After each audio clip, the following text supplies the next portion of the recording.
Dans cette vidéo, je vais vous montrer comment vous pouvez bien utiliser un multimètre. Alors, dans cette petite démonstration, je vais vous expliquer 3 choses importantes qui pourraient vous être utiles lorsque vous utilisez un multimètre. Si vous voulez bien profiter de la vidéo, eh bien, nous vous encourageons de regarder la vidéo jusqu'à la fin en suivant avec attention ces explications-là. Avant d'attaquer, nous vous encourageons de vous abonner et activer la cloche notification pour ne rien rater. Pour commencer, nous allons parler d'abord sur l'utilité des deux cordons du multimètre. Comme vous pouvez remarquer, nous avons un cordon rouge et un cordon noir. Le rôle du cordon rouge est d'assurer la fonctionnalité des volts, des ohms et des ampères. Et ensuite, le cordon noir, il est connecté toujours dans le COM. Les choses importantes que vous devez savoir concernant la fonctionnalité du multimètre, eh bien, c'est l'ohmètre qui calcule la résistance, le DCV qui contrôle le courant direct, ACV qui contrôle le courant alternatif et le DCA qui contrôle l'ampérage du courant direct. Maintenant, pour calculer la résistance, c'est avec l'ohmètre.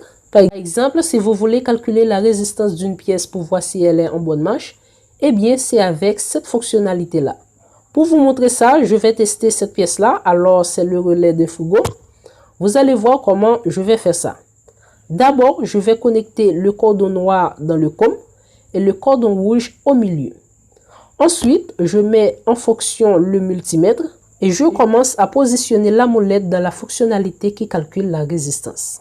Et après, je prends les deux cordons et les positionner dans les deux bornes du pièce. Et voilà, une fois les positionnés, eh bien, vous allez remarquer l'affichage des numéros.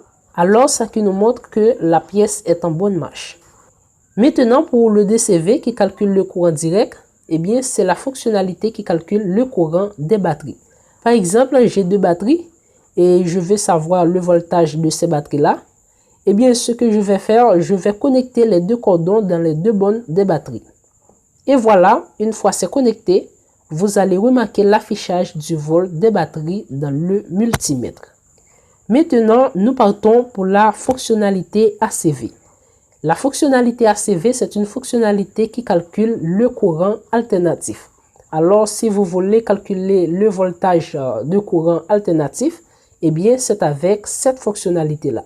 Alors, il est recommandé de placer la molette dans la fonctionnalité 250 volts, juste pour éviter des dommages. Maintenant, nous avons le symbole DCA. Eh bien, cette fonctionnalité-là contrôle l'ampérage du courant direct. Et cette symbole-là pour les transistors. Et ensuite, cette symbole-là que vous regardez, eh bien, c'est pour les diodes. Et voilà, c'est comme ça que vous pouvez bien utiliser un multimètre. Merci d'avoir resté jusqu'à la fin de la vidéo. J'espère que vous l'avez aimé. Et n'hésitez pas à les faire savoir dans un commentaire. À la prochaine, on se retrouve pour une nouvelle vidéo.